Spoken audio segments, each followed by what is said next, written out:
गुलाब सिंह ने अपनी बेटी ईशा को घर वापस लाने के लिए एक चाल चली और इस चाल का मोहरा सूरज के पिताजी बनते हैं। जी हाँ दोस्तों, आने वाला एपिसोड काफ़ी धमाकेदार होने वाला है। तो दोस्तों चैनल को सब्सक्राइब करें और बेल आइकन ज़रूर प्रेस करें ताकि आने वाली अपडेट आपको मिलती रहे।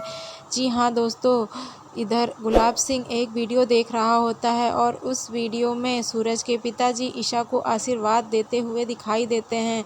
यह देख करके गुलाब सिंह की आंखों में खून उतर आता है और वह तय कर लेते हैं कि इस आदमी को मैं छोड़ूंगा नहीं, क्योंकि ईशा का मालिक मैं हूँ और उसे कुछ भी आशीर्वाद देने का हक सिर्फ मेरा है। मैं जो चाहूँगा उस लड़की के साथ करूँगा, पर किसी और का हक नहीं होने दूंगा। और इस तरीके से गुलाब सिंह की आंखों में खून उतरता है और वह गुंडों को कॉल करता है और कहता है उस आदमी को उठा लो और हमेशा के लिए ख़त्म कर दो, क्योंकि ईशा का उस घर में कोई सहारा नहीं है, सिर्फ यही आदमी है।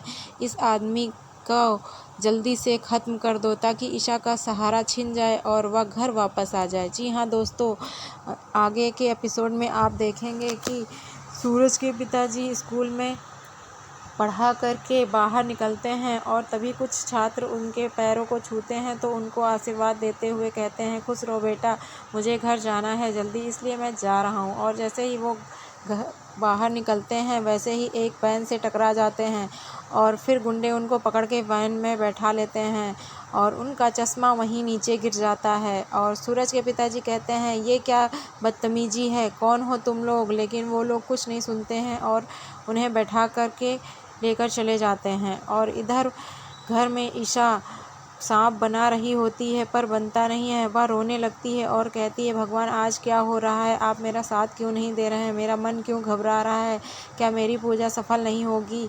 इतने में सूरज वहां आ जाता है। सभी लोग पूजा की तैयारी कर रहे होते हैं और पूजा स्टार्ट होती है।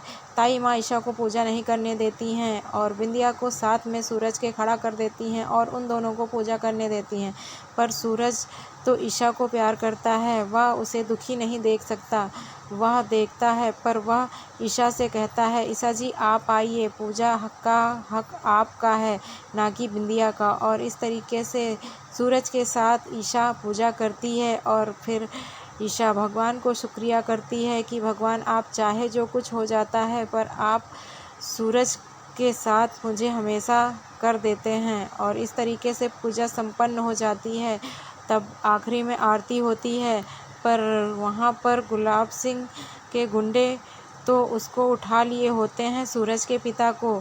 वो वहाँ पर नहीं होते हैं। ताई माँ बुलाती हैं कि जाओ देवर जी को बुलाओ, वो आरती से आशीर्वाद ले लें, पर वो नहीं आते हैं। सब लोग चौंक जाते हैं कि आखिर कहाँ गए पिताजी। फिर सूरज फ़ोन करता है स्कूल में पर वहाँ से पता चलता है कि पिताजी तो वहाँ से निकल चुके हैं। इस तरीके से सब लोग डर जाते हैं कि आखिर पिताजी कहाँ गए। सूरज और ईशा बहुत ही ज़्यादा डर जाते हैं। ताई माँ भी टेंशन में आ जाती हैं, उनकी तबीयत बिगड़ने लगती है। सब लोग उनको समझाते हैं और घर के अंदर ले जाते हैं। सूरज को तभी कॉल आती है कुछ गुंडों का। सूरज कॉल उठाता है तो गुंडे कहते हैं अगर अपने पिता को बचाना चाहते हो तो इस हवेली के पीछे आ जाना। सूरज और ईशा तुरंत रात में गाड़ी से निकलते हैं अपने पिता को बचाने के लिए। जी हाँ दोस्तों, ईशा मन में तय कर लेती है कुछ भी हो जाए मैं पिताजी को कुछ भी होने नहीं दूंगी।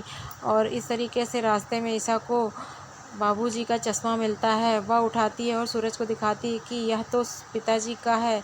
वह तुरंत समझ जाता है कि हम सही रास्ते में हैं और वह एक मंदिर के पास पहुंचते हैं। तभी पुजारी जी कहते हैं कि बेटा क्या बात है, तुम दोनों क्यों परेशान हो? तो ईशा कहती है बाबा मेरे बाबूजी नहीं मिल रहे हैं, वो थोड़े से सांवले हैं और कद के छोटे हैं और उनका चश्मा टूट गया है, ऐसे हैं दिखते हैं। वो सब कुछ बताती है और उनको फ़ोटो दिखाती है। तभी वो बाबा बताते हैं कि बेटा यहाँ एक आदमी को कंबल में लपेटे कुछ गुंडे लेकर आए हैं, मंदिर के पीछे लेकर गए हैं। यह सुनकर के ईशा और सूरज के तो होश उड़ जाते हैं। तब ईशा तय करती है कि हमें ऐसे नहीं जाना चाहिए गुंडों के पीछे, हमें नाग और आपको नागिन बनने की ज़रूरत है। और दोनों नाग नागिन का वेश तैयार हो जाते हैं और मंदिर में डांस करते हैं। और डांस करते हुए तभी ईशा की नज़र उन गुंडों पर जाती है और वो बाबूजी को पकड़ कर ले जा रहे होते हैं। और ईशा छोड़कर वहाँ से भागती है और उनके पीछे चली जाती है। सूरज तो देख नहीं पाता है, पीछे ही रह जाता है। तब तक सूरज देखता है कि ईशा जी कहाँ चली गईं। तो ईशा वहाँ पहुँच जाती है। बाबूजी को गुंडों ने बांध कर एक कमरे में रख दिया होता है। तभी वहाँ ईशा पहुँच जाती है और तब तक देखती है वहाँ एक नाग बैठा होता है पापा जी को काटने के लिए। ईशा डर जाती है और सूरज तभी कमरे के बाहर पहुँचता है। तभी गुंडे आ जाते हैं, पर ईशा डरती नहीं है। वह उनको प्रणाम करती है और कहती है, आज नाग देवता आपका दिन है, तो प्लीज़ आप मेरे बाबूजी को कुछ मत करना। और ईशा फट से सांप को पकड़ लेती है और उन्हें दूर फेंक देती है और सांप चला जाता है वहाँ से। और तभी गुंडे हमला करने वाले ही होते हैं ईशा पर कि सूरज वहाँ आ जाता है और गुंडों को मार कर भगा देता है। तभी पुलिस आ जाती है और गुंडों को पकड़ ले जाती है।